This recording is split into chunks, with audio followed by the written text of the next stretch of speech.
అయితే వస్తున్నాయి. ఏదేమైనప్పటికీ నిన్నటి వరకు ఇది నెక్స్ట్ స్టేజ్కి వెళ్తుందా యుద్ధం అని భయపడిన వాళ్ళే 45 days అయితే బ్రేక్ ఇచ్చారు. బట్ ఈ బ్రేక్ పైన కూడా గ్యారంటీ లేదు. ఎందుకంటే గతంలో నేను ఇందాక చెప్పినట్లే సీజ్ ఫైర్ ని బ్రేక్ చేశారు. సో ఇప్పుడు కూడా అది అవుతుందో ఉంటుందో తెలియదు. బట్ పాకిస్తాన్, టర్కీ, ఈజిప్ట్ దేశాలు అయితే మధ్యవర్తిత్వం వహించాయి. ఈ విషయంలో భారత్ ఎందుకు మధ్యవర్తిత్వం వహించట్లేదన్న క్వశ్చన్స్ కూడా ఒకవైపు ఉత్పన్నమవుతున్నాయి. సో ఏదేమైనప్పటికీ ఏంటి మీ అనాలిసిస్ ఏంటి? ఈ యుద్ధం ఎటువైపు వెళ్తుందని అనుకుంటున్నారు? మనం ఏ రకంగా ఉండాలి? మనం ముందస్తు జాగ్రత్తలు ఏ రకంగా తీసుకోవాలంటారు? గుడ్ మార్నింగ్ అండి. జీ తెలుగు ప్రేక్షకులకు, అదేవిధంగా ప్యానెల్లో ఉన్న పెద్దలకు మీకు కూడా గుడ్ మార్నింగ్. ఇప్పుడు మధ్యవర్తిత్వం వహించే దాని మీద ఏంటంటే మనం రెండింటికి సమాన దూరం పాటిస్తున్నప్పుడు మన విదేశాంగ విధానం ఏంటంటే అందరితో మంచి రిలేషన్స్ ని మెయింటైన్ చేయాలనే దిశగా వెళ్తా ఉన్నాం. అందుకనే ఈరోజు ఇరాన్ శత్రు దేశాల వైపు మనం ఇరాన్ ఏదైతే ఐడెంటిఫై చేసిందో శత్రు దేశాలుగా వాటిలో లేవు. మన నౌకలు ఆల్రెడీ 10 దాకా వచ్చేసినాయి. ఇప్పుడు కూడా వాటికి ఏమి అబ్జెక్షన్ పెట్టలేదు. మొదట్లో అందరితో పాటు మనం కూడా ఇబ్బంది పడ్డాం. తర్వాత దౌత్య వ్యవహారాలు సజావుగా సాగడంతో మనకి ఎన్ని కూడా గ్యాస్ కానీ వాటికి హార్మోజ్ జల్సన్ నుంచి మొత్తం వచ్చేస్తున్న పరిస్థితి. అదేవిధంగా ట్రంప్ అండ్ ఇజ్రాయెల్తో కూడా మన అమెరికా ఇజ్రాయెల్తో కూడా అదే విధమైన కమ్యూనికేషన్ అనేది మెయింటైన్ చేస్తా ఉన్నాం. సో ఇప్పుడున్న విదేశాంగ విధానం ఉంటుంది. అయితే మధ్యవర్తిత్వం ఎలా చేయాలి ఏంటనేది ఆ రెండు దేశాలు అంగీకరిస్తేనే కదా. ఇప్పుడు ఈజిప్టు, టర్కీ, అదేవిధంగా మూడు కూడా పాకిస్తాన్ అనేది వెళ్తా ఉన్నాయి ఫస్ట్ నుంచి కూడా. అయితే వాటికి పెద్దగా ప్రాధాన్యత ఉంటుందని నేను అనుకోవట్లేదు. వాళ్ళేదో ఇరాన్ లోని కొంతమంది అధికారులతోనో లేకపోతే ఒక మంత్రితోనో చర్చిస్తున్నప్పటికీ కూడా, ఎందుకంటే ట్రంప్ ఎప్పుడు కూడా మాట మీద నిలబడే వ్యక్తిగా మనం గత కొన్ని రోజులుగా చూస్తాం, ఎప్పుడు లేదు. సో వాళ్ళు ఏం కోరుతా ఉన్నారు, 45 రోజులు టెంపరీగా ఏదో యుద్ధం విరమించుతాం అనేది కాదు, శాశ్వత ముగింపు పలకడానికి అయితే మేము రెడీగా ఉన్నాం అనేది ఇరాన్. ఎందుకంటే ట్రంప్ వ్యవహార శైలి తెలుసు కాబట్టి అది ముందు జాగ్రత్తలు తీసుకుంటా ఉంది. ఇంకోటి ఏంటంటే ఇప్పుడు ఈ యుద్ధంతో మనకి స్పష్టమైన కొన్ని అంశాలు ఏంటంటే ఐక్యరాజ్య సమితి కానీ ఇతర దేశాలు అన్ని కూడా అమెరికాని ఎదిరించలేని పరిస్థితులు కానీ అమెరికాని ఇది తప్పు అని చెప్పగలిగే ధైర్యం కానీ ఏ దేశానికి కనపడతలేదు. ఏదో మొక్కుబడిగా పత్రికా ప్రకటనలో మీడియాలో ఇవ్వటం తప్పితే అమెరికా చేస్తుంది ఈ విధంగా తప్పు, లేకపోతే ఇరాన్ కూడా ముందుకు వస్తుంది కాబట్టి అసలు ఇరాన్ మీదకి మీరు ఎందుకు వెళ్ళారు, ఇజ్రాయెల్ మాటింది అనేది అక్కడెక్కడా కూడా సమాధానాలు లేవు.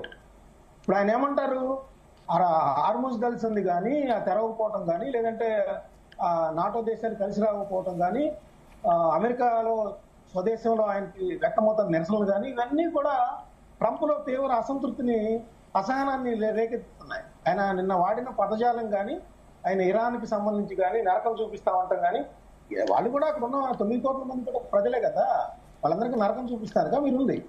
నిజంగా ఇరాన్ ఏం చేస్తా ఉందని చెప్తున్నారు మీరు? అక్కడ అణు ఒప్పందాలను ఉల్లంఘిస్తా ఉంది, న్యూక్లియర్ వెపన్స్ తయారు చేస్తుంది అనేది కదా మీరు వెళ్ళింది. ఇప్పుడేంటి, వాళ్ళ యొక్క దేశాన్ని నాశనం చేస్తాను, నరకం చూపిస్తాం అంటున్నారు.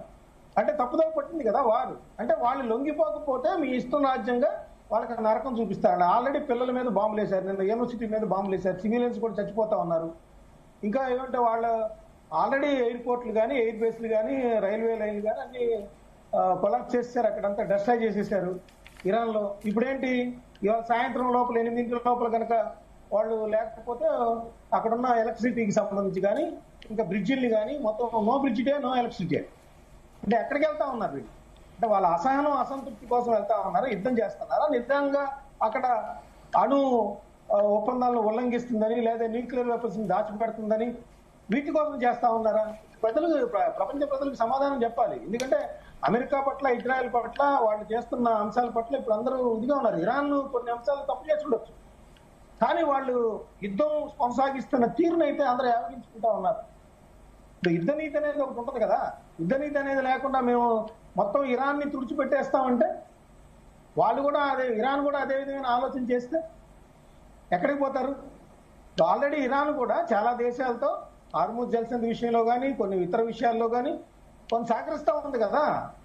ఈ రోజు అంటే కొన్ని షిప్స్ కూడా మనవి కూడా కొన్ని బయటకు వచ్చాయి ఆ ద్వారానే వచ్చేస్తా ఉన్నాయి. నిన్న కూడా వచ్చినాయండి. నిన్న కూడా ఆశా అనే షిప్ కూడా వాళ్ళు వదిలేశారు. అంటే ఇండియా పట్ల వాళ్ళు అనుకూల దృక్పథంతో ఉన్నారు. ఏదైతే మీరు ఇందాక ఓపెనింగ్ రిమార్క్స్ లో అడిగారో, నరేంద్ర మోడీ గారు ప్రస్తుతం వ్యవహార శైలి కానీ దేశంలో తీసుకుంటున్న చర్యలు కానీ కొన్ని ఇబ్బందులు కొన్ని సెక్షన్స్ లో ఉన్నప్పటికీ కూడా ఇప్పుడు మన పాకిస్తాన్ తో పోలిస్తే అక్కడ రేట్లు ఎలా ఉన్నాయి, ఎస్ పెట్రోల్ రేట్లు ఎలా ఉన్నాయి, గ్యాస్ రేట్లు ఎలా ఉన్నాయి, మన దేశంలో ఏ విధంగా ఎదుర్కోగలుగుతున్నాం, ఇవన్నీ కూడా ఆలోచించాల్సిన విషయం. అయితే కొన్ని ఇప్పుడు టూరిజం కానీ లేదా హోటల్ పరిశ్రమలు కానీ లేదా కొన్ని గ్రామీణ ప్రాంతాల్లో కానీ పట్టణ ప్రాంతాల్లో కానీ ఈ గ్యాస్ విషయంలో కొన్ని ఇబ్బందులు ఎదుర్కొంటున్నమాట వాస్తవం. కొంతమంది ఉద్యోగాలను కూడా కోల్పోయిన మాట వాస్తవం. అవును. కానీ ఇతర దేశాలతో పోలిస్తే మన రూపీ వాల్యూ కూడా ఎంతవరకు పడిపోతుంది, దాన్ని విదేశీ మార్గదర్శకాలు ఎలా బ్యాలెన్స్ చేసుకుంటున్నాము, లేదంటే ఇట్లాంటి అంశాల్లో మన కేంద్ర ప్రభుత్వం తీసుకుంటున్న చర్యలు కొంత సానుకూల ఫలితాలను ఇస్తా ఉన్నాయి. ఇంత వారం ఇప్పుడు ఆల్రెడీ ఫిబ్రవరి 28వ తారీఖు బిగినైంది, ఇవాళ 38వ రోజు. యాక్చువల్ గా మనకి మార్చి 10వ తారీఖు నుంచే కొంత ఇబ్బందులు ఎదుర్కొన్నారు. వాటిని అన్నింటినీ కూడా కొంత జాగ్రత్తగా ట్యాకిల్ చేయడం వల్ల ఈ పరిస్థితి ఇక్కడ ఉంది. ఇంకా మన మీద డైరెక్ట్ ఇంపాక్ట్ అయితే పడలేదు, ఎందుకంటే పెట్రోల్ డీజిల్ మీద మనం ఎటువంటి ఇబ్బందులు లేకుండా చూసుకుంటున్నాం కాబట్టి. ఒకవేళ అంటే ఎక్కువ మంది ఏమంటారు, రాజకీయ ప్రత్యర్థులు కానీ ఇప్పుడు కాంగ్రెస్ కానీ ఏం ఆరోపిస్తుంది, అక్కడ 4 రాష్ట్రాల్లో ఎన్నికలు ఉన్నాయి కాబట్టి దానివల్ల ఈ పెట్రోల్ డీజిల్ దాన్ని పెంచట్లేదు. ఆ ఎన్నికలు ఏప్రిల్ 23వ తారీఖు అయిపోయిన తర్వాత పెంచుతారు. కారణాలు ఏమైనా కావచ్చు, యుద్ధం ముంగిట మనం ఉన్నాము, ప్రపంచం అంతా కూడా అతలాకుతమవుతుంది, గ్యాస్ లేదా పెట్రోల్ వీటన్నిటిని కూడా ఇబ్బందులు ఎదుర్కొంటా ఉన్నాం. అయితే ఇక్కడ మనం విదేశాంగ విధానం ఎలా ఉంది, ఎట్లా సమీక్షించుకుంటున్నాం, భారతదేశంలో ఆర్థిక పరిస్థితి, ఆర్థిక సంక్షోభం నెలకొనకుండా ఏ విధంగా చూస్తున్నాం అనే దాని మీద మనం చూసినట్లయితే కొంత సానుకూలంగానే మనం మాట్లాడచ్చు. ఒక్క నిమిషం మస్తాన్ గారు, ఒక్క నిమిషం, మీ పాయింట్ కి సబ్మిషన్ ఉందంట. నుమన్ గారు ఏంటి మీ సబ్మిషన్? వారు రూపీ గురించి మాట్లాడుతూ డౌన్ ఫాల్ ఎక్కడైంది అని చెప్పేసి చాలా కంట్రోల్డ్ గా అవుతుందని చెప్పేసి మాట్లాడుతున్నారు. Mastan garu, you're an analyst, you know what is the rate today, what is the dollar rate? Dollar rate పెరగడం వల్ల, రూపీ వీకెన్ అవ్వడం వల్ల ఏ రకంగా అయితే మన పర్చేసింగ్ పవర్ తగ్గుతుంది, నిత్యావసర ధరలు ఏ రకంగా, ఫుడ్ కానివ్వండి, ఫ్యూయల్ కానివ్వండి, ఫెర్టిలైజర్ కానివ్వండి, ఏ రకంగా అయితే పెరుగుతుంది. మీరు ఈ రకంగా మాట్లాడడము ఏది అంతా బానే ఉంది, అంతా చాలా చక్కగా చేస్తున్నారు అని చెప్పేసి బి అన్ అనలిస్ట్, లేకపోతే